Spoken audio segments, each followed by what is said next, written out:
It's not quite Heineken, but It tastes better if it was free. yeah, it's got one of those seals on it, which means it's special. Sponsored by Pilsner Urquell. What even is it? It's Pilsner. The original Pilsner. What's Pilsner? It's a type of beer. Oh, is it Czech? Yeah. Ah, oh, I don't know. It says Czech on it, so Does it? yeah. Where? Literally. Oh, yeah. It's yeah.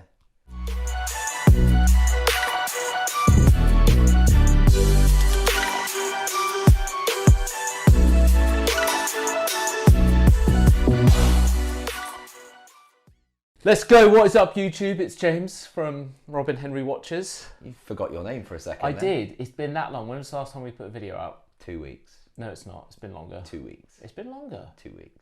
You can say 2 weeks, but it's not 2 weeks. By the time this comes out, it'll be 3 weeks. Yeah. At least. It's 3 3 to 4 weeks. I forget that we're in the future, in the past. Yeah, one of those. Right, so what are we talking about today? We are talking about, what are you wearing first? I am wearing the Rolex Day Date The Rolex Day Date. 1803, solid yellow gold. It's late 60s. I want to say this one's the 69 one.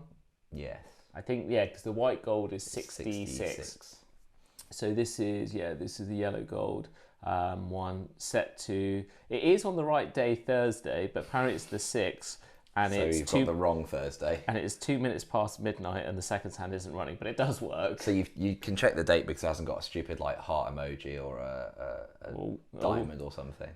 It's irrelevant these days. Yeah. But it's available in the web shop. I would still say it's probably the best one that we've offered. Is that a sexy custom rubber blue strap as well? And yes, strap. It is. And surprisingly, it's not sold, despite being the best one that I've offered. Oh, shame. Guess you have to wear it more. Oh, well. Heartbreaking. It's a hard job. Someone's got to do it.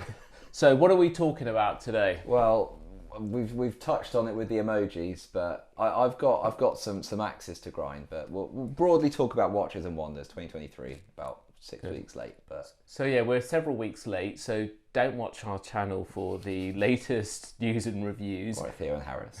Yeah, I know. We'll discuss things when we want.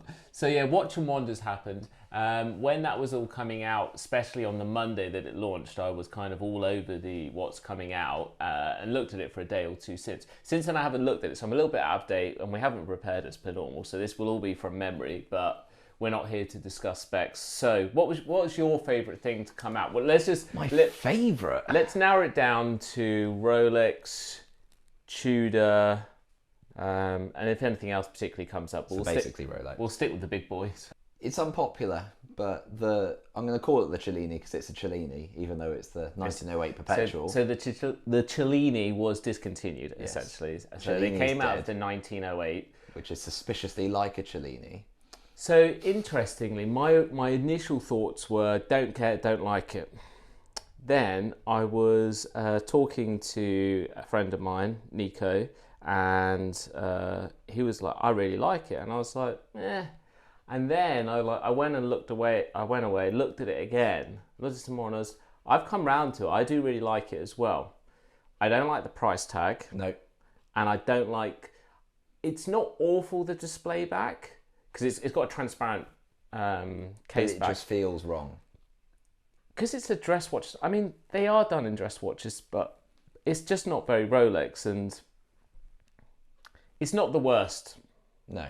It's not the worst. If there was a model to do it on, it was that. Not yes, the Daytona, which we'll come on to. I agree, but the dial is very well balanced. It's subtle. I should probably bring up a picture of it. It's very tasteful. Yeah, I think so. I think it's a better job than the Cellini. And I think, do you know where I think they've got to with it? No one wants the Cellini, so let's stop trying to flog a dead horse. Let's present them a Cellini, but we'll call it something else. It's just a Cellini. I'm sorry, it is. Yeah, so I mean... At this point, they're tainted by the crap name. I say crap name. Yeah, I think that's why they've moved it on. So, you've got the separate, sub-dial seconds hand at 6 o'clock. It's all well balanced. You've got the 1239. I like that it's big, but it's not too big. What size is it? Is it 40? 40, I think. 40 so or this 39. is how much work we put into this. It's about the package. What you remember is what's important, right? And they've tried and do a bit of finishing on the movement. What's my favourite one? I would probably say they've got the yellow, gold, and the white. I have to admit, I do like the black kind of charcoal kind of dial. Agreed. So I think it would benefit from coming out in steel. Yeah, they do it in white gold and the yellow gold, and you've got the white and dark. So yeah, I mean, obviously the white gold's very tasteful as well. But surprising, I believe, and again, I'm going off the top of my head, so you can roast me in the comments. But I think the price tag is around 20 grand. Yeah, give or take. Too expensive. Yeah.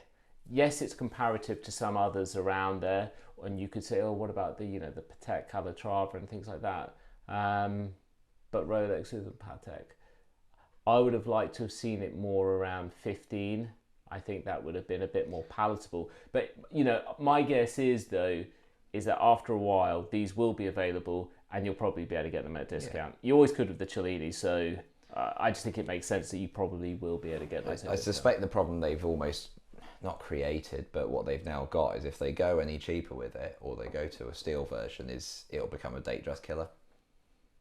Because the higher end Datejust right now people view as a dress watch because they don't touch the thing Cellini, is, if they put out this is the dress watch. I don't think who would buy it in steel, because then you're right, you're looking at the 1908 versus a Datejust. Yeah. And I think for the money, okay, this is a slightly older one that we've got here. It's wrapped in plastic. If you're wondering why it looks weird. That would feel like a lot more value because you get the Jubilee bracelet. I mean, I know this is steel and gold, but you get what I'm saying. I just think the Datejust would be more versatile. I think everyone would still go for that. Listen, we'll see. They might bring it out. They might not. Would I buy one? No, I guess that's the crunch. No, I wouldn't at 20k. No. You can get far better for far less. If I could get it at a good price, then yes, I'd be open to it. And also I'd want to check the wearability because it does look quite large. Yeah. And some of that might be down to the fact that the dial isn't particularly complex.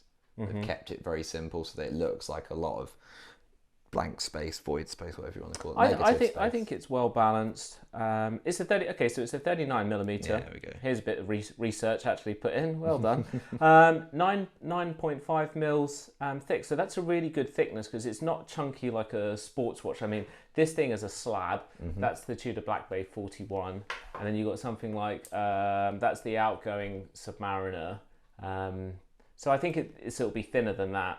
So yeah, I think they've got those proportions right, and I think if people give them a chance, like I didn't at first, if I hadn't taken that person saying, no, I really like it, I'd be like, okay, listen, I'm not going to be swayed by people, but it made me take a second look. Yeah. So yeah. Cool. On to more exciting things. GMT? Yeah. So probably my all-round favourite from Rolex. Is it new or innovative? No. It's a remake of a watch that they've made before, but obviously just with modern, construction materials. So the GMT was always available in the past, whether it be in, steel, two-tone or solid yellow gold. It was always available on the Jubilee. We haven't been able to get the yellow gold GMT for a while because we've been stuck with the root beer or white gold or steel. So they brought it back in yellow gold.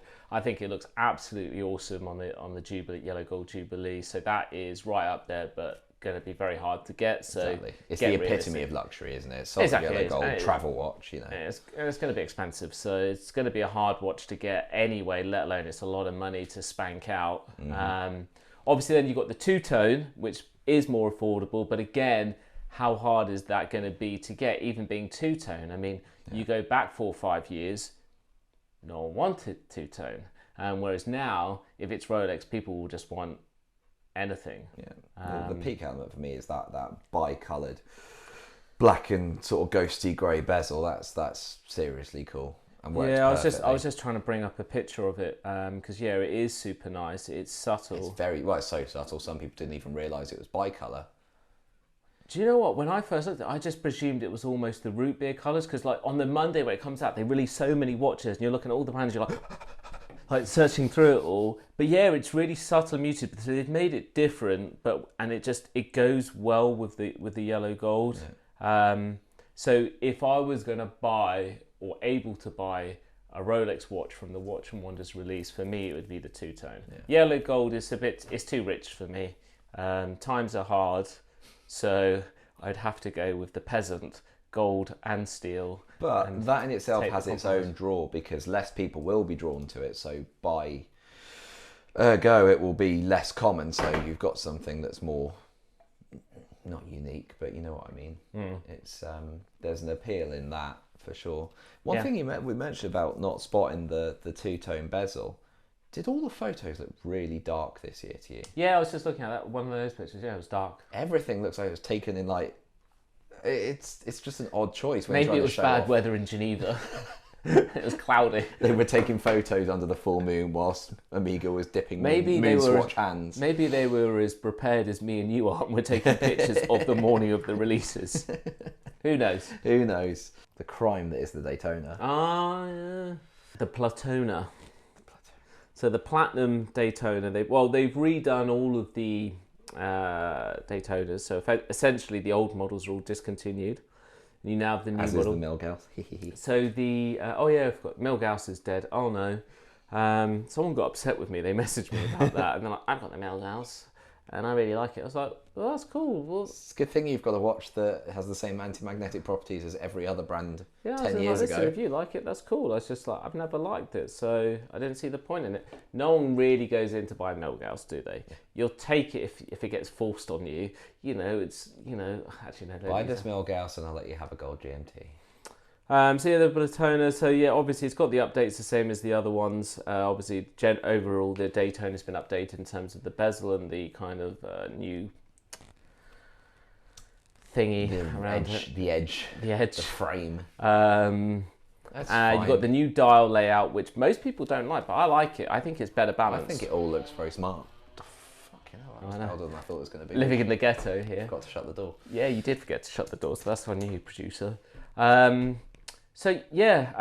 let's just talk about the most obvious thing. They ripped off the case back and they went on eBay and got a Chinese mod for the back, but to make it look like they didn't just do that, they also took the rotor off and cheaped out and you put a gold rotor on it. Which doesn't make sense. No, because the watch is platinum. Yes. And that's why you bought it. They've done the inverse of what they did to your Tudor. Yeah, I know. It makes no sense. It's like maybe Rolex has never done see-through casebacks because they just don't know how to. Do you know what annoyed me most about it is that someone commented on Instagram, they're like, finally Rolex are being inventive. I think you said the word was innovative. That's the word. Yes, sorry, you're right. They said innovative. And I was like... They didn't invent this. So you think that them copying what everyone else has been doing for the last decade is innovative? Yes. One of their US brand identifiers was they didn't do it. The solid case back. In fact, they've breached that twice now because they put something on the strap. Yeah. Well, a leather strap. I'm just like, well, how can that be innovative? It's not innovative. They're copying what everyone else has done, and we don't like that. Well, generally speaking, I mean, I know some people will like it, but it's like, my thing is you can engrave the case back, so I think that's really cool. And there's very few brands that you can do that. You've got Rolex and Tudor already gone down that road, which I don't like. Fair play, you did engrave the case back on that Explorer like you said you would, so... Exactly. It's all good. That's what you do, right? Anyway, moving on, let's call don't be upset, to order Mr. here. James. You'll be seeing him soon, right? Listen, me and you aren't buying the Platinum Daytona anytime soon, so... Ever. Why am I reaching for that? Never say never. I'm going to have one day. But I don't want that version. Buy it and then have it reverse modded. No, because I'd always know that it'd been modified and that would annoy me. There's nothing worse than having a Rolex that's been modified unless you've done something to it yourself. Like many years ago, I bought a brand new Datejust 2, steel with a white dial. Only paid $3,000 for it and had it all like DLC coated, which is kind of cool. Yeah. But, you know. No. It's not okay. Right, what's next? What else should we talk about? Should we talk about titanium? Yeah. And the poor execution of it. So we've all known for a while that titanium was coming because they teased the Rolex Deep Sea Challenge in titanium. And when we did our video about that, obviously I was talking about, you know, they've been working with Rolex and they patented some of their design work 10 years back in titanium. So this is nothing new. And Tudor's been doing it. Yeah. What surprised me, and not in a good way, is why they put it with the Yachtmaster. So this is my thinking. You've got your Submariner, which is the tool watch, and then the Yachtmaster, in my opinion, and it probably is that the Yachtmaster is the luxury version of this, right? So It made sense when Rolex were making it in yellow gold, rose gold. You can put it on the Oyster Flex to be, a little bit, dress it up a little bit sexy. I've never understood the Oyster Flex being associated with sexier than a bracelet. For me, it's about turning it into a more practical thing. The way I think they should do it, and they don't, is I think they should include the Oyster Flex as part of the package, and it should come on the bracelet. Yes. That would be a much better option. But I'd never use it, but yes, that's just my personal hatred. Because if you're buying a yellow gold, like let's say Daytona, white gold Daytona, you get it on a rubber strap. I mean, I wouldn't say no to it, but I just give me the bracelet any day. Take a leaf out of Tudor's book. Yeah, if they do the full set usually. Yeah, exactly. They give you more straps than you want. Vacheron. Yeah. Like with their overseas, they include the leather and the rubber. Look at the old Ranger. They did a bracelet, they did a NATO and something else with it. Anyway, getting back to it. So my beef was putting it on the Yachtmaster on the 42 model, which I think 42 is too big for that watch anyway, but that's just my preference. It didn't make any sense. No. It should have been on this. The Sea Dweller would have made the most sense. Yeah. And they should have kept the steel model, by the way. Should have additional new model. Or the Submariner. Now, let's be honest, they're probably going to do that next year, the year after, or the year after. They're just eking it out, aren't they? But it just made no sense. Like, the titanium should be for the tool watch to make the dive watch lighter and therefore better and more functional. So to not put it on the Submariner or the Sea Dweller, because if you think like with Tudor with the Pelagos in titanium, like I've said before, I think that's a better watch than the Sea Dweller. Certainly value for money wise. I just don't get it. Anyway, moving on to things I also don't get. I don't even want to mention it. The puzzle dial that shouldn't have been. The best release from Rolex, the jigsaw. It's just wrong. The emoji watch. No. Faith, hope, love. No. If any other brand had done it, it would have been tacky and attention seeking. But because it's Rolex, and anything from Rolex which is different has always gone down in history as extremely valuable and rare. We don't know how many will actually come out to the public, but I think we can assume they're going to be extremely hard to get hold of. Yeah. They're going to go at silly premiums. And if they don't do it for that long, I don't want to use the word investment, but in the future, you're not going to do badly with that watch. No. Personally, I love it because it's just something a little bit crazy. Would I have chosen the jigsaw puzzle for the dial design? Probably not. But I like the use of colour, and I just like the fact that it's nuts. Obviously, the day and the date function are utterly useless, but if you've got that sort of money and you like it, you're not the sort of person that's going to care. There's two problems here for me.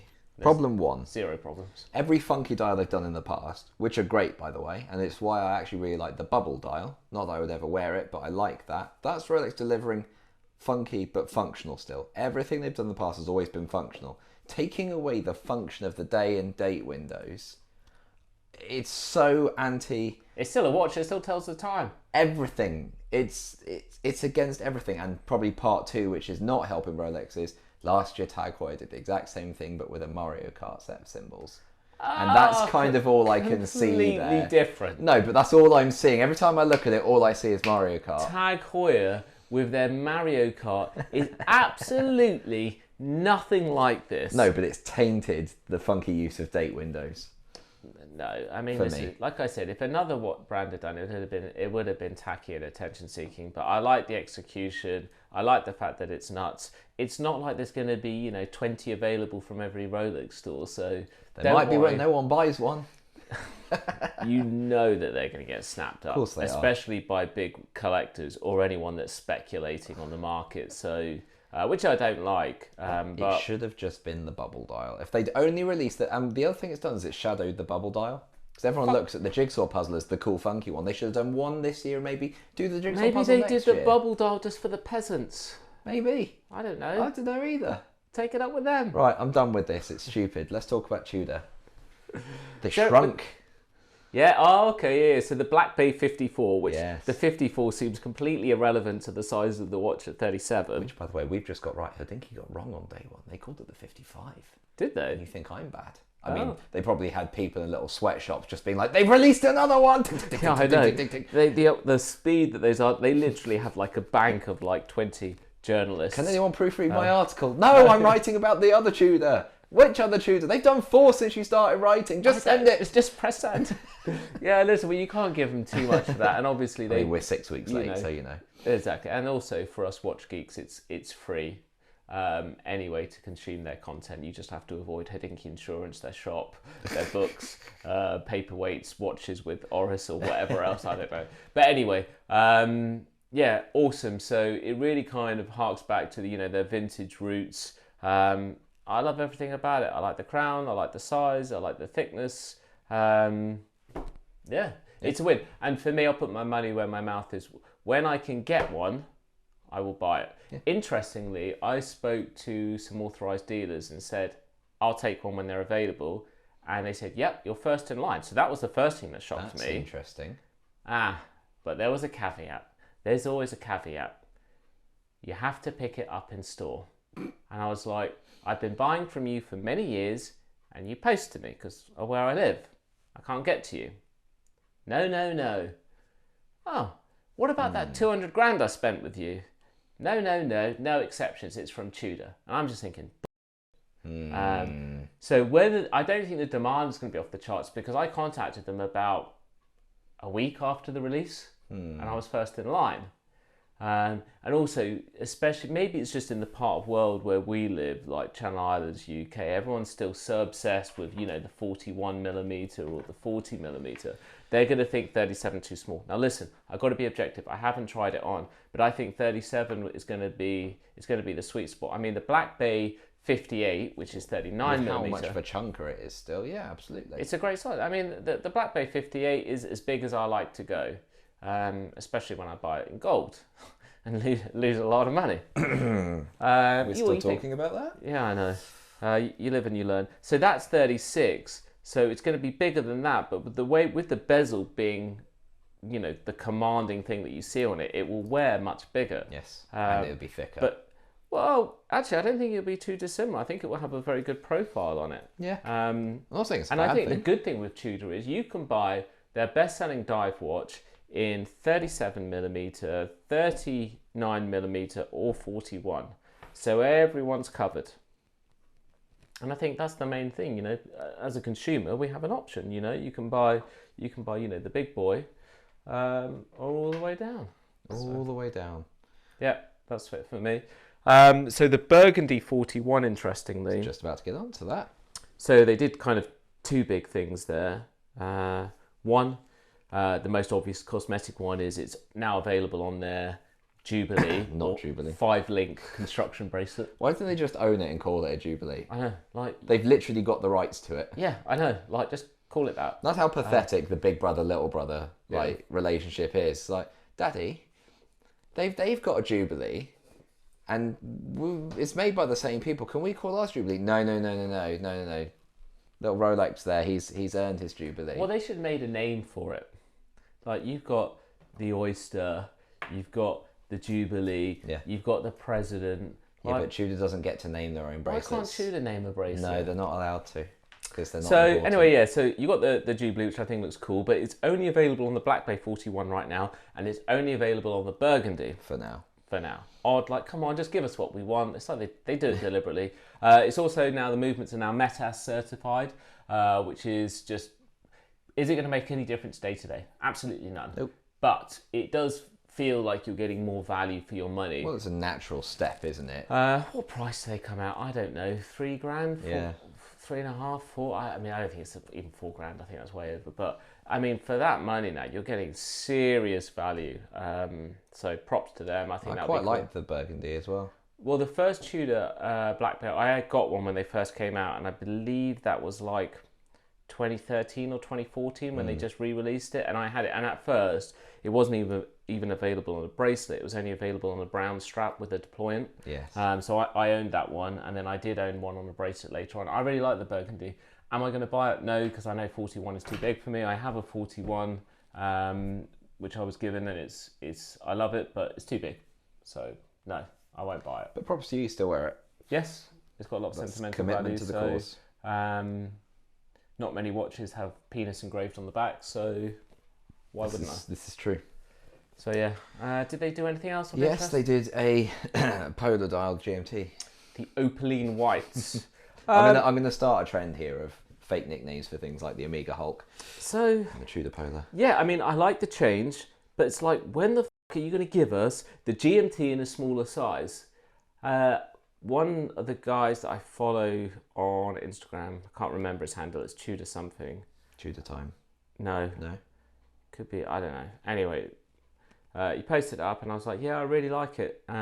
Awesome watch, agree with you. Too thick. But for me, it's still too big. Then this whiny little troll kind of chimed in. It was like, you need to stop going on about size and blah, blah, blah. That's and I was part like, of the conversation. yeah, like, one, it's a discussion. Two, you're coming straight out being aggressive. We don't know each other. We don't follow each other. So you don't know what I talk about.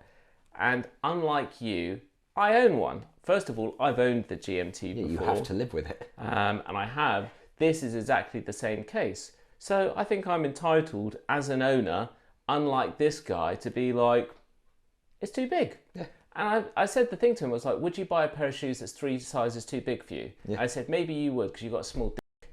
But for the rest of us, I didn't get a reply. No, I totally agree with you. I wasn't being aggressive or like moany about it. I was just like, I really like the aesthetics, but it's still too thick. Yeah. And that isn't just me saying that. Pretty much the whole watch community says that. Tudor Black Bay 41s are known for being literal slabs. They're too thick. Yeah. That's just a fact. And we know that they can do it thinner. They could put it, I think the GMT sits perfectly in the Black Bay 58 case at 39mm. Yeah. They will do it, but why they are taking years to release it to us in that size, I mean, can you imagine, right? They re-release the Black Bay 58, GMT in the 58 case and stick it on a Jubilee bracelet. It'll go nuts. What I can't wrap my head around is why they make it so thick in the first place, because it can't be to house a better movement than Rolex, which ergo is bigger, because they definitely haven't got it. I don't know. So why do they do it? I can deal with the 41mm size. It doesn't wear horribly. It's just too thick. And I'm not the only person to say, it's not like I'm banging a drum about it, and it's like, I still enjoy this one, but I fully agree with you. My Elite Brown is the exact same case size, and that feels like I'm going to take someone out with it every time I wear it. I banged that twice today. I banged it into the mantelpiece before when I was unboxing a watch, and I banged into something else today, and it's just, I don't do that with my other watches, but this thing... Well, thankfully, I bought mine to smash around the German bunker, so, it's getting what it deserves, but I wear this this one to do all sorts of things, whether it's the gardening or going to the gym, and annoyingly, it's still perfect. I want it to look lived in. The only bit where there's signs of use is on the lugs, where I'm like Edward Scissorhands, because I don't care on my own watches, and I don't bother putting tape up. And I'm always changing the straps on this one, because it's never perfect, because it's too thick. No. So I find the bracelet too heavy. The NATO adds more thickness, and the rubber strap, it still isn't quite right. But yeah, anyway, I think that's about it. I think we'll call it a day there. Cool. Nothing else was really exciting from Watches and Wonders to me. I don't really care about much of it. Cartier Tank Normal was very nice, but they've made it unobtainable. They put some new... Listen, I'm a huge Cartier fan, as we all know, but they slapped some new colours on the Santos. But to me... It didn't feel like last year's. It was just lazy. Yeah. Listen, I love Cartier, but it's lazy. They put a new colour. I mean, how long did that take them? Oh, mate, I got an idea for this year's releases. Stick a green dial on it and make it available. Oh, and that blue dial that we've had for a few years.